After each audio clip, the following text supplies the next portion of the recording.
friend Sam,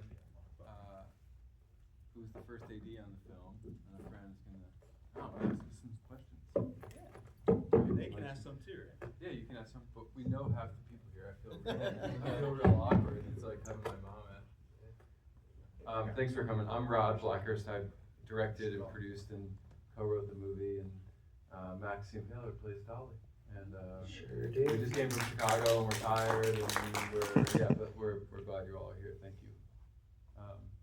I don't know, Sam. Yeah. You wanna tell us why you shot here in Tennessee? How you came to shoot in Chattanooga? Yeah. So I live in Nashville, and we were originally going to shoot it in Nashville. Oh, that's bright. No, that's okay. But we met an incredible set of collaborators who's some producer friends who live in Chattanooga, and they really said there was so much that Chattanooga could offer us, both from a creative tribe of people that were there, but also we were able to find a lot of investors that were there. I mean, again, I wanted to film a movie where I could sleep in my own bed, but Chattanooga was close enough, 2 hours away. So yeah, the truth is you kind of want to make movies with your friends, and you want to make movies locally as much as possible. We were lucky to be able to do that close to home. Max, you're not from Tennessee. How'd you come on board the project? Rod kind of stalked me. Honestly, I didn't even get a lot of the emails that they sent me. It went to my spam folder.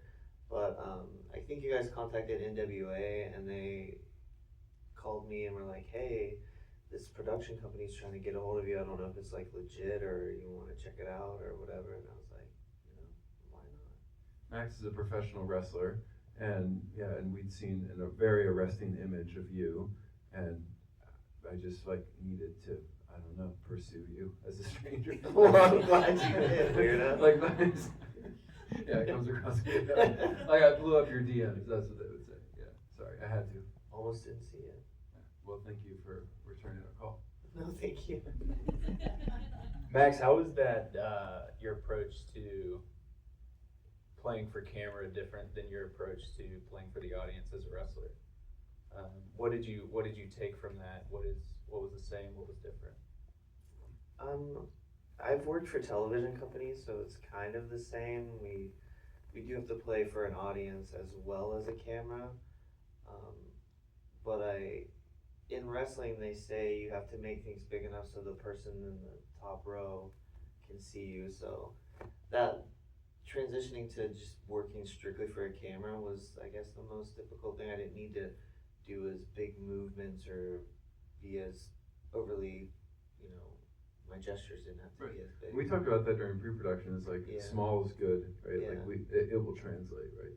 And sometimes the smallest things will still feel big, especially here on the big screen. So. And honestly, the movie was helpful to my wrestling career as well, working with television, because I could be like, hey, at this moment I want to do this thing. Can you get the camera to capture that or whatever? Really? That's How was it shooting in May and June in that mask? You know exactly how it was. I know it sucked. It was awful. There was no ventilation in that helmet. I call it a helmet, and it's a very thick, you can knock on it and it's hollow, but literally it was just my eye and I think a tiny hole in the mouth. And we did some scenes indoors in a warehouse, but when we were outside, it was just I was in full costume, helmet on. I couldn't really breathe longer than 5 minutes in that thing, especially the scene where I was carrying Macy. I was like, Jesus Christ, are we done yet? How many takes do we have to take? I can't breathe.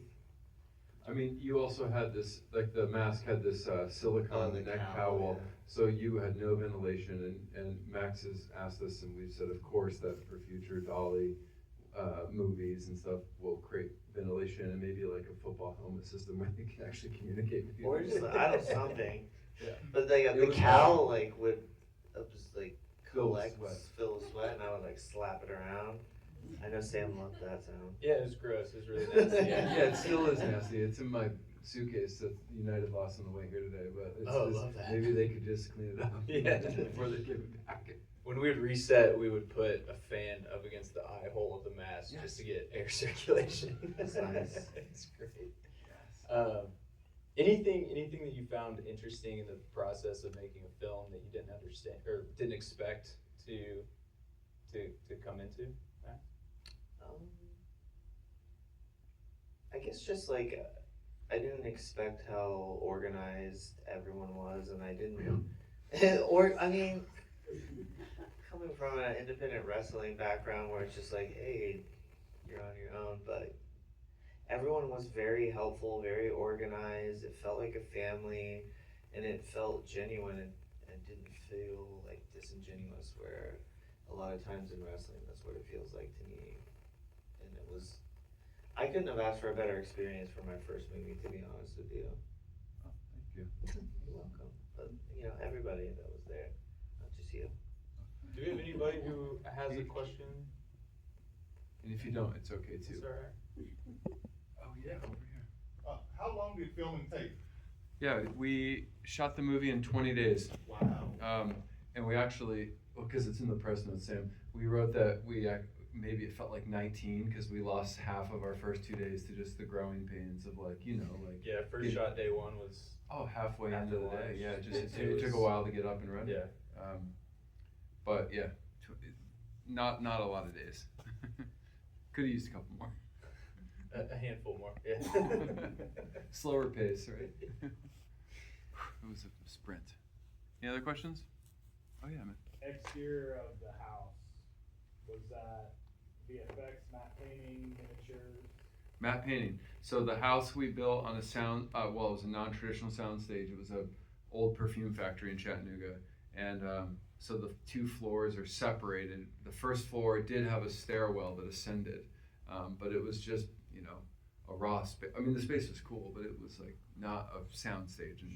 But yeah, the exterior is a painting, and the VFX work that's in the film is there that complements the practical effects, and it is all painterly in the way that it's moving three-dimensionally. It was actually very hard to do for them because it doesn't look like CGI, right? So it's painted work that then just has to track in 3 dimensions. It was hard for them. Just 3 guys. I saw one more. Yeah, man. What was your biggest inspiration of all the horror movies that inspired you to make Dolly? Like, what did you base this character off of from past horror characters?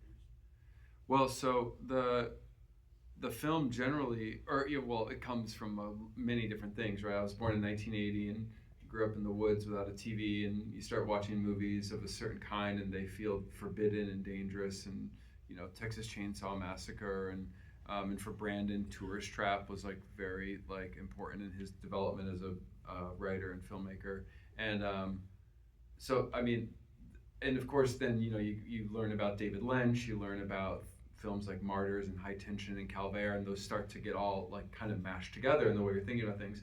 But really, I was telling this recently that I mean those are like the things that have inspired you, right, or have shaped who you are and how you're trying to make something. But really, you're also just trying to figure out like how to tell a story, in this case about somebody I knew who was close to me that was facing motherhood of their own and had a terrible upbringing with a monster for a mother, not to mince words about it. And as this woman was facing motherhood, was wondering if those things might be prevalent in her and whether or not she might carry that forward and what that might look like. And that was a real nightmare situation. So, just kept thinking about that fear that they kept talking about and what it would look like to literally run into somebody that felt the exact opposite, but was a manifestation of her fear. Somebody who was in love with their mother and wanted only to be a mother, and now you have 2 opposing forces. So yeah, I mean, you have these things that you like and love, and then you add to it as you figure out the type of story you want to tell. Kevin. I saw in the credits that it was shot on 16 millimeter. Was that your first time working with film, and would you work with film again in the future? So that's the first movie.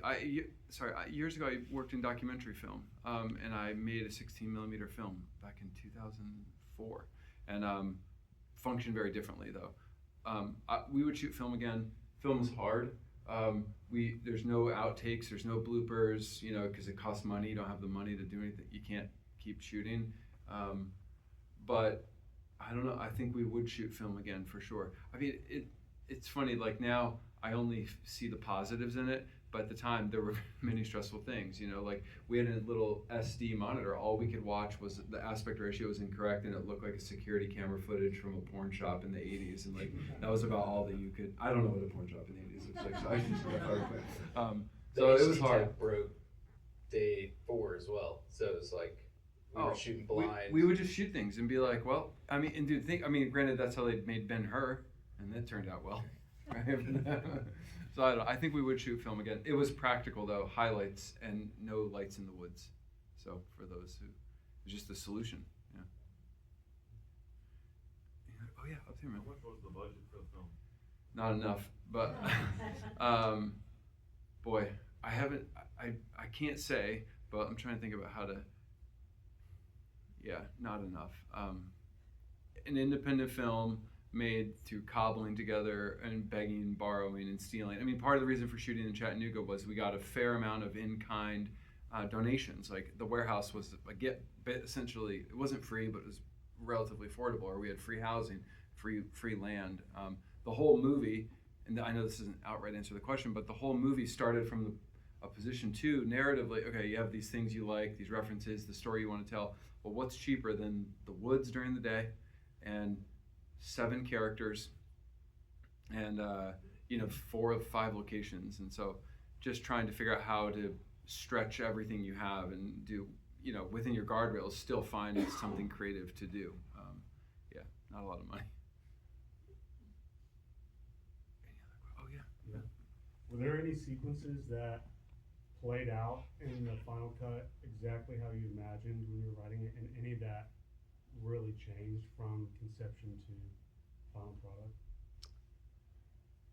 I mean, it most definitely changed, right? Like, I mean, you have an idea, and then the idea tells you what it is as it comes together. I'm interested, like, Sam's never seen it. He worked on the film. I don't even know, like, we'll have to talk about it outside. Like, you would have a more pure reaction to it because I've seen it hundreds and hundreds of times, and I can't quite remember where it began. I can even go read it, but, we lost things along the way. We ended up at there's an overlook in the movie one day, and there was a wedding party there, like at dawn, and you can't tell the wedding party to leave, even though we have permission to be there. So you frantically try to figure out what to do. So it is different because that's not the way it was written. There's a lot of that in the movie. The fairy tale of it all came alive in post-production. Yeah, I don't know. Like it changes, right? And I think if you don't let it inform you, you're going to be trying to force something to happen that isn't in the material, and that's like hard to do when you're starting out because you feel like, well, what if I falter and it doesn't work at all? Then I'm gonna look like an idiot. But I think in time, I've learned at least that that's okay, right? Like it's like to let go and to let it tell you what it is now. So it is different, but it's magically wonderful and far superior, I think, to what it would have been, 3 years ago. So, any other questions? And if not, it's okay. One more, Katie. What's up? An end credits scene in an indie horror movie. What could that possibly mean? Gosh, those boys were handsome up there. They really were. They're the worst actors on the planet. Well, there's more Dolly. Obviously. Yeah. I mean, here's I'm trying to think. There's no one in the room that's going to report on us, but we kind of put ourselves in the movie because it's like both a referential, tip of the hat to every horror movie that does playful things. We wanted to show people we were playful and that we could be self-deprecating and have fun with ourselves. Like that. Yes, there's some heavy stuff going on in the movie, but also there are laughs and laughter as a way to process insane stuff that's happening. So we just wanted to show that we love the genre and we love the tropes too. As much as you try to subvert them, we also love them, and that's okay. I like Chick-fil-A and I love fancy meals too. So I love it all. Anything else? That's it. I got one more. Okay. special thanks to Scott Stapp. What's that about? No, dude, no one else. Dude, that's really funny.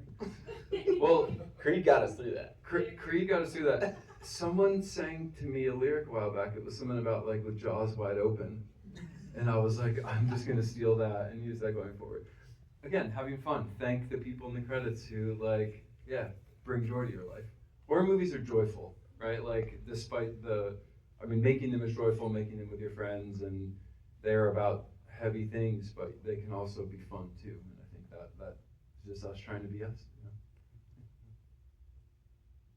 know? Well, that's it. Thank you all for coming out and supporting independent film made here in Tennessee. Rod Blackhurst, Max the Impaler. Yeah, thank you. Thank you, Thank everybody. you so much. Yeah, appreciate it. Really kind of you.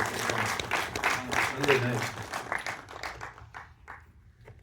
And just so everyone knows, we already have film, this film starts showing here on Thursday. So we have it starting on Thursday, and we have some bookings and stuff for it next week and stuff like that. So make sure to let everyone know, share this on social media and stuff like that, because this kind of films I love supporting more than anything else when working at a local theater and stuff like that. So yeah, make sure to share this on your social media to help them out and stuff like that, and get this in more eyes. Yes, please. Thank you.